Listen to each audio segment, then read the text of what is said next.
Vielleicht habt ihr auch schon mal bei euch zu Hause so eine Szene am Esstisch gehabt. Mama, ich möchte kein Fleisch mehr essen. Der erste Gedanke, nachdem meine kleine Tochter das gesagt hat, war: Wow, cool, Tierwohl. Ja, logisch. Und Veganer sind ja auch die besseren Menschen. Und warum? Weil ich möchte keine Tiere töten. Zweiter Gedanke dann aber: Oh no, das bedeutet für mich als Mama und Essensrankarrerin in der Familie natürlich total viel Aufwand. Ich weiß ja jetzt schon nicht, was ich jeden Tag kochen soll. Jetzt also auch noch vegetarisch oder sogar vegan? Lohnt sich dieser ganze Stress wirklich?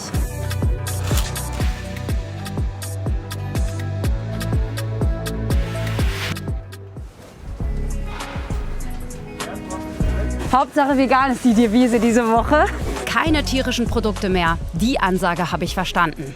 Nur, ob ich das schaffe? Für die ganze Familie? Das bedeutet, alles, was jetzt irgendwie vom Tier stammt, das muss für eine ganze Woche raus aus dem Kühlschrank. Gucken wir doch mal. Der geht jetzt erstmal nicht mehr. Joghurt, Eier. Das finde ich jetzt persönlich schade. Ich finde, mit so Eiern rettet man ja so manches Abendbrot. Ach so, ja hier, ganz böse Salami. 2 Gouda-Packungen, Nürnberger Rostbratwürstchen, die darf ich auch nicht mehr servieren. So, und dann habe ich es eigentlich.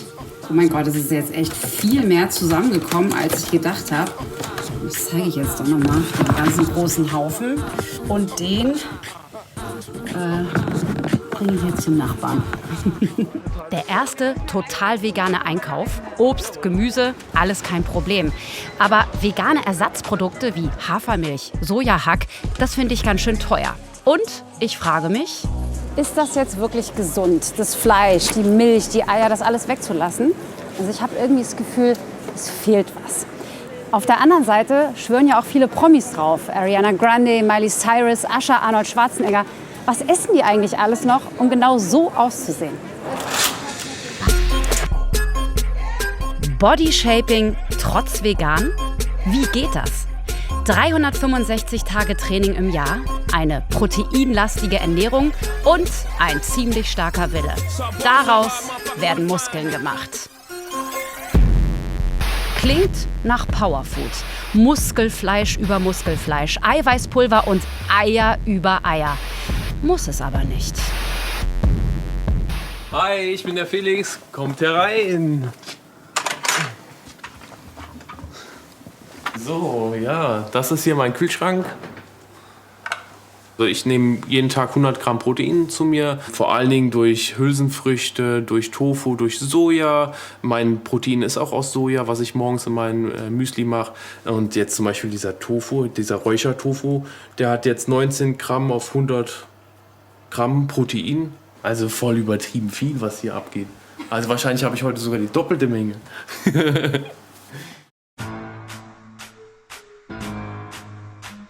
Mein Sport ist körpereigenes Training.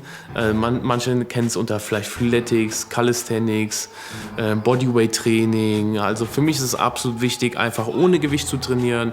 Ja, einfach seinen Körper zu belasten durch körpereigenes Training. Durch meine vegane Ernährung nach ein paar Tagen auf einmal bin ich morgens aufgewacht und war auf einmal topfit. Also wirklich, als hätte ich am letzten Tag nicht trainiert.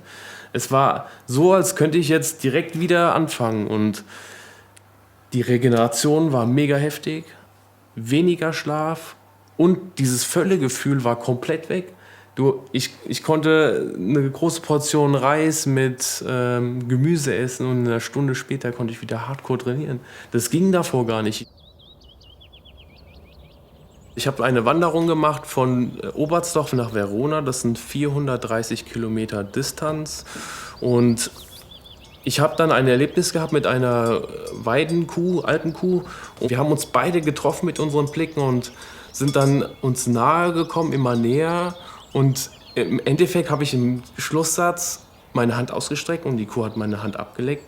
Und ich dachte mir in dem Moment, wie kann es sein, dass ich euch töten lasse und dann konsumiere?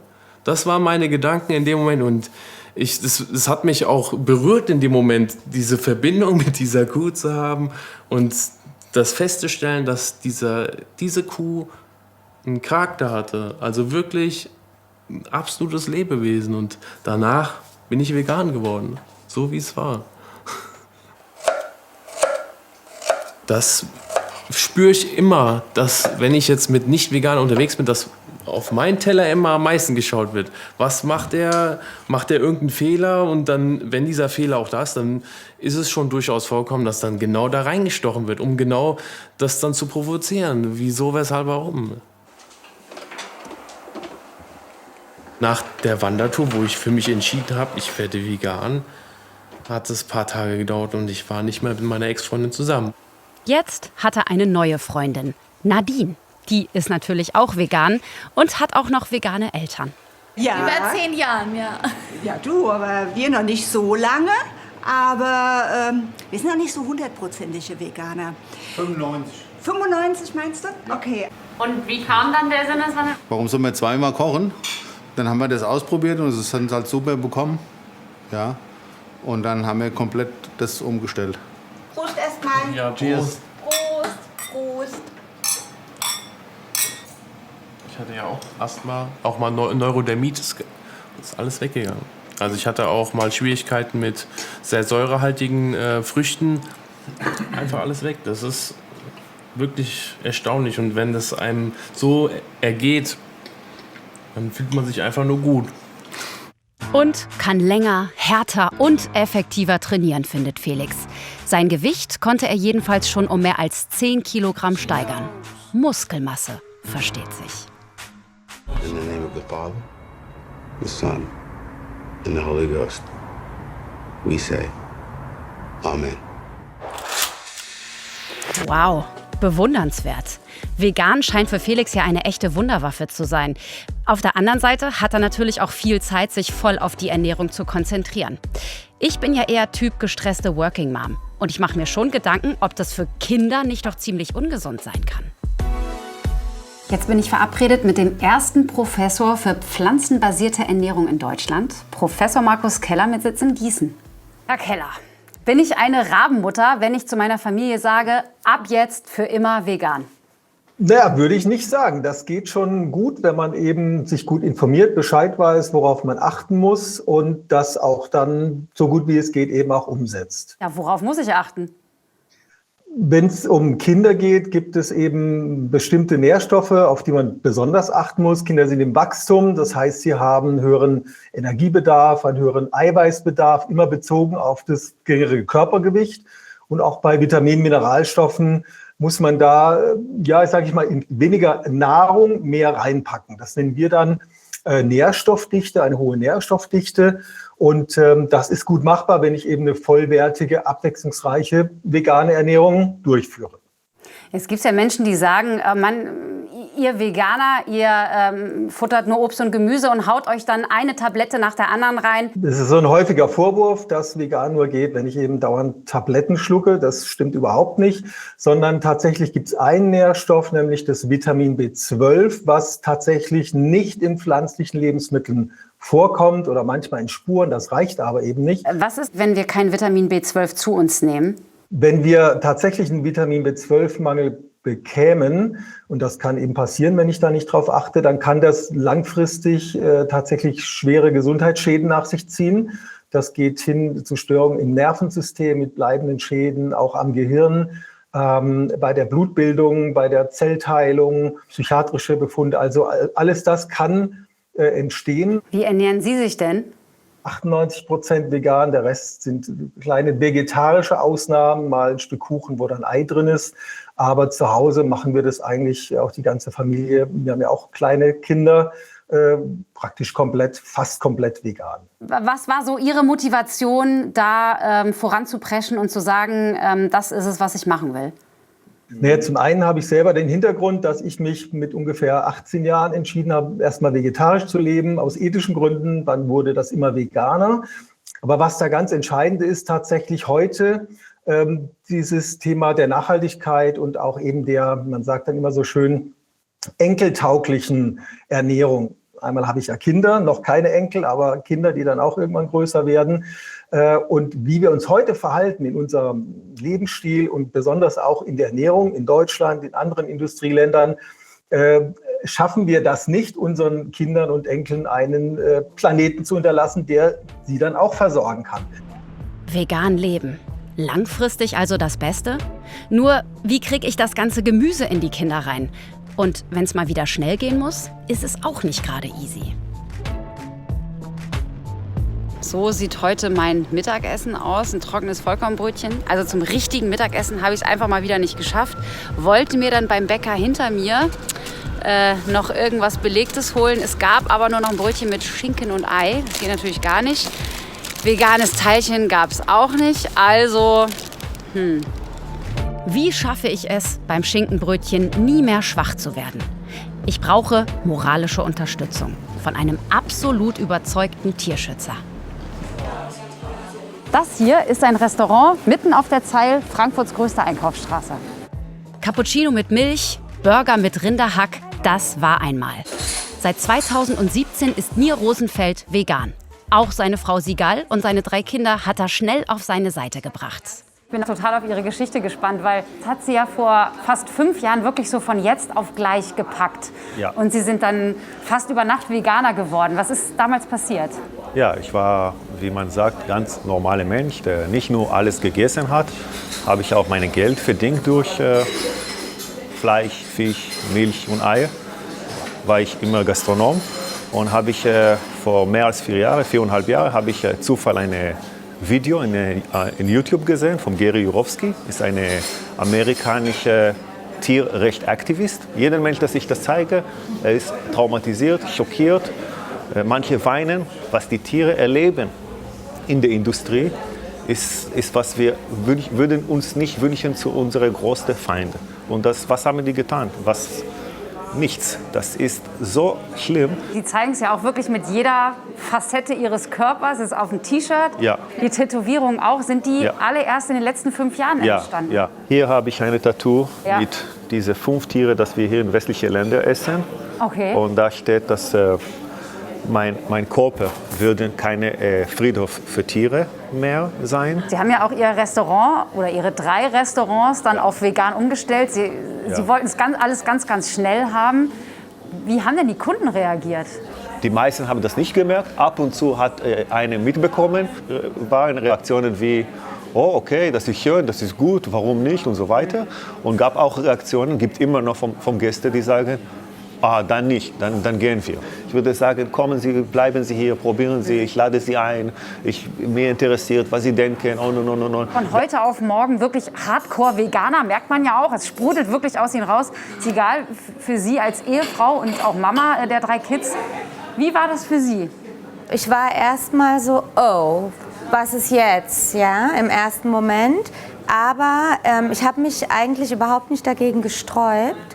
Weil, als wir ein paar und 20 Jahre alt waren, haben wir ja schon immer Tieren geholfen. Wir waren in allen möglichen Organisationen, es hieß SOS-Tiere. Wir haben Hunde, Katzen, alles Mögliche zu Tierärzten gebracht. Sie übernommen am Wochenende, wenn die bei der Adoption nicht wegkamen und so. Und wir haben aber nie den Zusammenhang gesehen. Das ist das, was so crazy ist, finde ich selbst. Und als er das dann gesagt hat, ich habe es verstanden und ich habe gemerkt, er hat recht und wir müssen was tun. Habe aber als Mama und meine Kinder sind mir wahnsinnig wichtig und man hat mir doch immer erzählt, man braucht das und das und das. Und dann habe ich so ein bisschen mir Sorgen gemacht.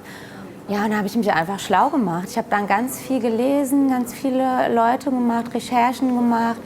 Und bin dann irgendwie so dahinter gekommen, dass das alles totaler Quatsch ist. Macht man sich nicht als Veganer dann auch so ein bisschen zum Außenseiter? Ja, also das ist eine ganz wichtige Frage, die Sie da stellen, weil ich glaube, dass es sehr, sehr viele Menschen gibt, die es erkennen, aber die so richtig Angst haben, dass sie ausgeschlossen werden vor der Konfrontation. Es gibt auch viele Veganer, die so richtig gelitten haben in ihren Jobs und in der Familie dann. Mein Sohn kam gestern nach Hause, der ist 11 Jahre alt, Ein Kind mobbt ihn, der lacht über ihn und läuft hinter ihm und sagt die ganze Zeit, ich esse Fleisch, ich esse Fleisch. Das ist das Schlimmste, was kann passieren zu vegan. Okay, das ist nicht lustig, er nimmt das ernst, er ist traurig, aber das ist das Schlimmste. Das ist halt so eine Charaktersache, ja, weil wenn man weiß, dass man was Richtiges tut, mir geht's so, dann stehe ich voll und ganz dahinter und dann ist es mir lieber, ich mache alles anders als die anderen, aber ich tue das Richtige.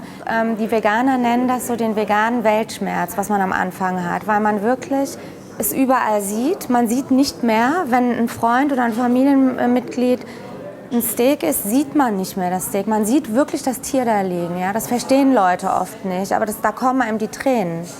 Die Menschen lieben nun mal Fleisch. Also die allermeisten. Es schmeckt ja auch einfach super lecker. Ja. Können Sie beide noch mit vielleicht einem anderen befreundeten Pärchen abends ausgehen? Das sind Fleischesser und Sie nicht? Wenn wir jetzt mit Freunden essen gehen, ist es ganz klar, dass die mit uns vegan essen. Die werden sich nie irgendwelche Tierleichen oder Ausscheidungen von Tieren bestellen. Und die haben damit überhaupt kein Problem. Wirklich gar nicht. Wie wäre das, wenn eins Ihrer Kinder sagen würde, ich esse jetzt doch wieder Fleisch? Es wird nie passieren, weil vegan, wie wir sind, das ist keine Diät. Das ist wir leben gegen jede Art von Gewalt. Ich würde nicht auf einmal anfangen oder meinen Kindern auf einmal Menschen oder Tiere zu töten. Das wird nie passiert. Das ist ein Vegan wird niemals nicht mehr vegan, weil das ist vegan bedeutet vermeiden jede Art von Gewalt, wenn es geht. Ich wusste schon vorher, dass ich jetzt in diesem Gespräch ordentlich beim Gewissen gepackt werde. Es ist nun mal wirklich schlimm eigentlich, was wir den Tieren antun. Wie ist das bei euch beim Einkaufen? Macht ihr euch darüber Gedanken oder kauft ihr das Schnitzel und macht Ohren zu, Augen zu? Schreibt uns eure Kommentare. Und nicht nur Tiere leiden, auch das Klima. Unwetter, Dürren, Waldbrände, Hitzeperioden. Wenn wir nichts tun, wird sich die Klimakrise weiter verschärfen. Was wäre, wenn alle Menschen vegan leben würden? Könnten wir damit unser Klima retten? Nutztiere verursachen rund 1/4 aller Treibhausgase. Das ist genauso viel wie unser kompletter Verkehr weltweit. Doch warum sind tierische Produkte eigentlich so klimaschädlich? Für das Futter von Rindern, Schweinen und Hühnern wird gesät, gedüngt, gespritzt. All das verbraucht Energie und verursacht Treibhausgase. Vor allem entsteht beim Düngen mit Gülle Lachgas. Und das ist 300 Mal klimaschädlicher als CO2. Auch das Rind selbst ist ein Klimasünder. Bei seiner Verdauung entsteht im Magen Methan. Kühe rülpsen und pupsen dieses Gas aus. Das Problem? Auch Methan ist klimaschädlich. 25 Mal mehr als CO2. Außerdem werden viele Nutztiere mit Soja gefüttert. Dafür wird Regenwald gerodet. Verheerend für das Klima. Aber wäre denn eine Welt ohne Nutztiere vorstellbar? Und könnten wir dann überhaupt noch die Weltbevölkerung ernähren? Ja, sagt Marco Springmann von der Oxford University. Wir bräuchten kein Weideland mehr und hätten so 3,3 Milliarden Hektar mehr Land zur Verfügung. Eine Fläche größer als der afrikanische Kontinent.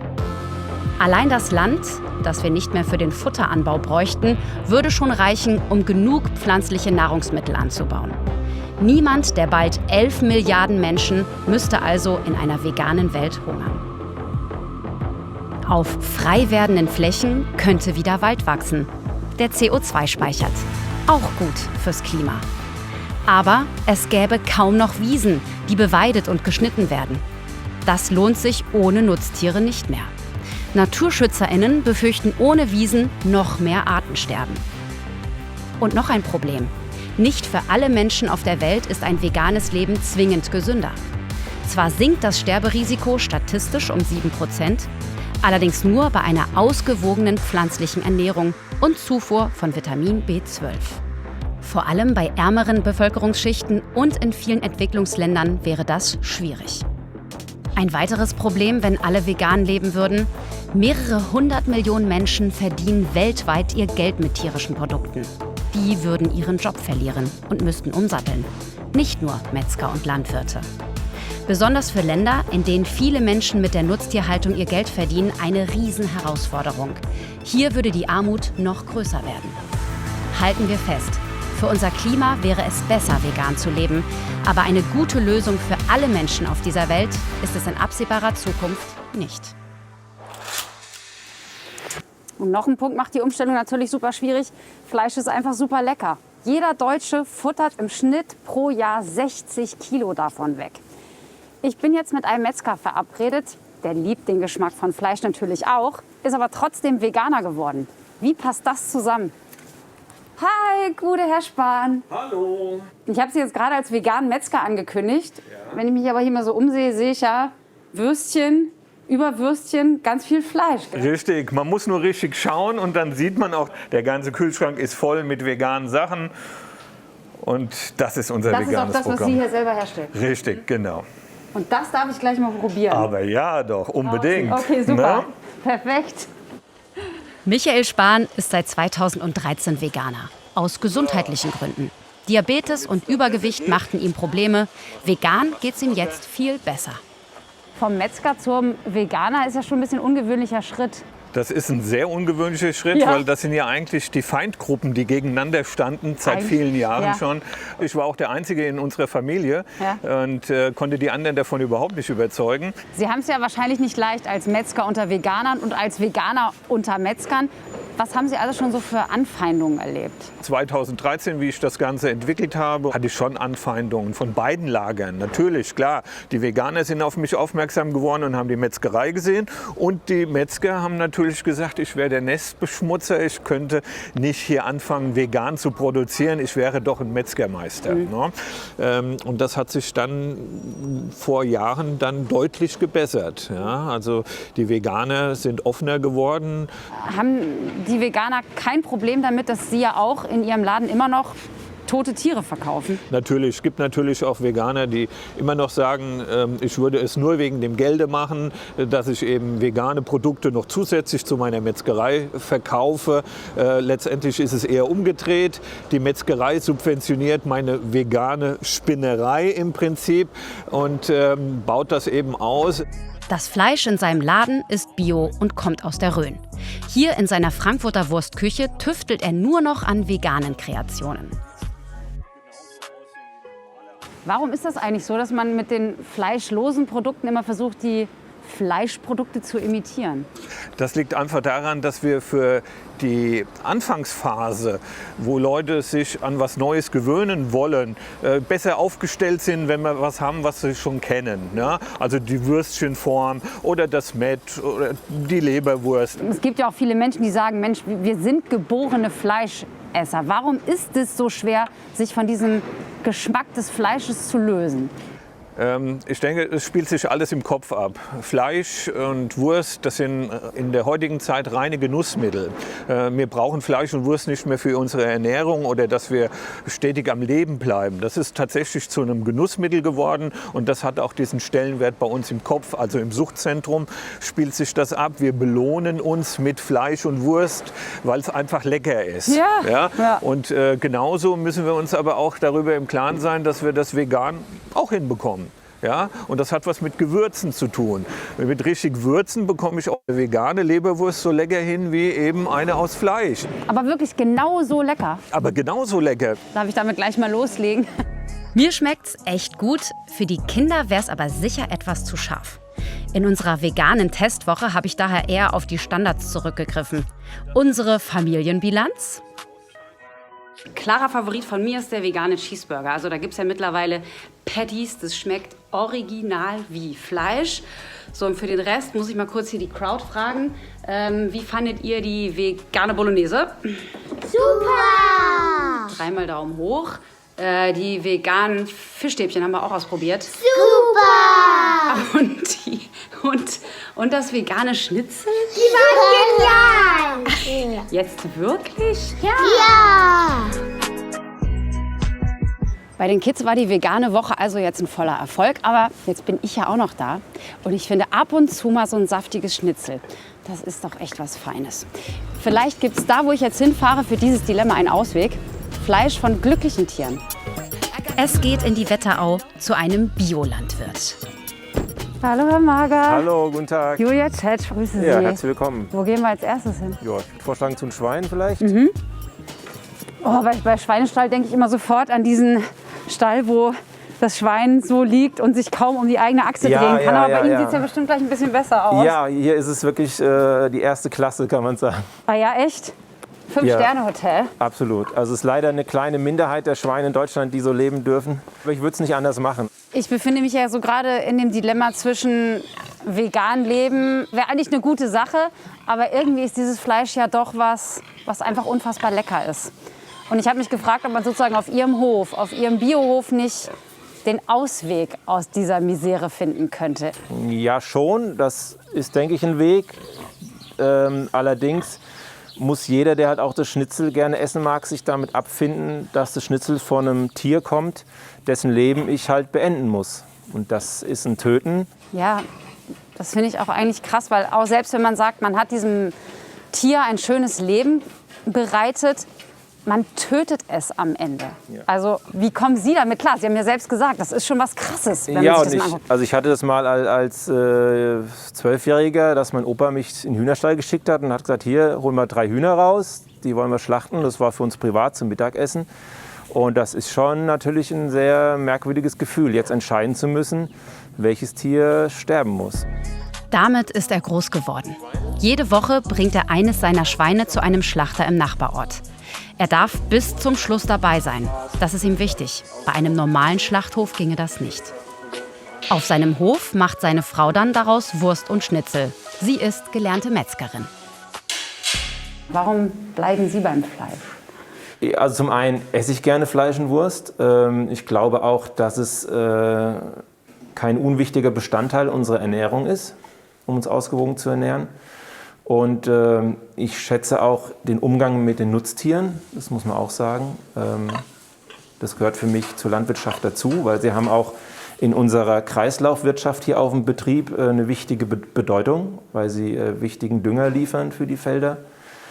Und ja, wenn ich das dann will, dann muss ich auch alle Konsequenzen beachten, dass am Ende ich sagen kann, okay, es stirbt durch meinen Willen, aber dann so gut und ethisch für mich vertretbar, wie ich es nun mal realisieren kann. Wie wäre das denn für Sie, wenn eins Ihrer Kinder sagen würde, Papa, ich bin jetzt Veganer oder Veganerin? Sie haben ja 3 Töchter. Ja, im Grunde genommen ist es so. Also die mittlere Tochter, die sagt, sie isst kein Fleisch. Also wir haben gesagt, okay, vegan, das werden wir nicht schaffen in unserem Alltag, dir das so zur Verfügung zu stellen. Dafür ist sie noch zu jung, dass sie es selbst organisiert. Das kannst du machen, wenn du volljährig bist. Ja? Und momentan, sie isst kein Fleisch, okay. Das ist voll in Ordnung, auf jeden Fall. Vegan nein, vegetarisch okay. Das akzeptiert er bei seiner Tochter. Ist das habe ich mich ja jetzt auch im Laufe meiner veganen Woche auch die ganze Zeit schon gefragt, ist vielleicht das Vegetarier-Sein so ein bisschen der goldene Mittelweg?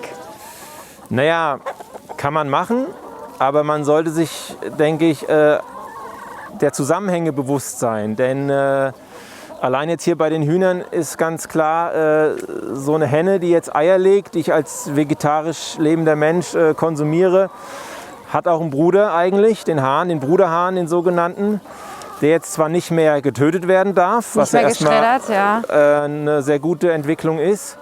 Aber was passiert jetzt mit dem? Die sind jetzt da und haben ja auch irgendwo ein Recht zu leben. Aber wenn sie niemand essen möchte, weil alle nur die Eier wollen, dann müssen wir uns überlegen, ja, was passiert mit denen? Ja, was passiert denn mit denen? Im konventionellen Bereich sprechen wir ja von 40 bis 45 Millionen Legehennen, die jedes Jahr in Deutschland benötigt werden. Dann haben wir tatsächlich 40 bis 45 Millionen Hähne in diesem Jahr, die irgendwo ihren Weg finden müssen. Und die wandern nach Polen zum Schlachten tatsächlich und über den Weg auch nach Westafrika und zerstören dort die heimischen Märkte. Oh je. Also wenn es ums Tierwohl geht, reicht vegetarisch Leben also auch nicht aus. Und mein Dilemma ist damit nicht wirklich so viel kleiner geworden. Also wenn ich jetzt nur auf mein Gewissen hören würde, dann müsste ich eigentlich Veganerin werden. Aber ich bin nun mal auch berufstätige Mutter von 4 Kindern und da muss ich einfach ehrlich zu mir sein, ich kriege das im Moment nicht organisiert. Weniger Fleisch essen und vor allem weniger Eier, das nehme ich auf jeden Fall mit. Aber dieser komplette Verzicht, das schaffe ich einfach nicht. Noch nicht vielleicht. Wie ist es bei euch? Wie würdet ihr entscheiden? Oder wie habt ihr das vielleicht schon hingekriegt, Veganer oder Veganerin zu werden? Schreibt mir eure Kommentare.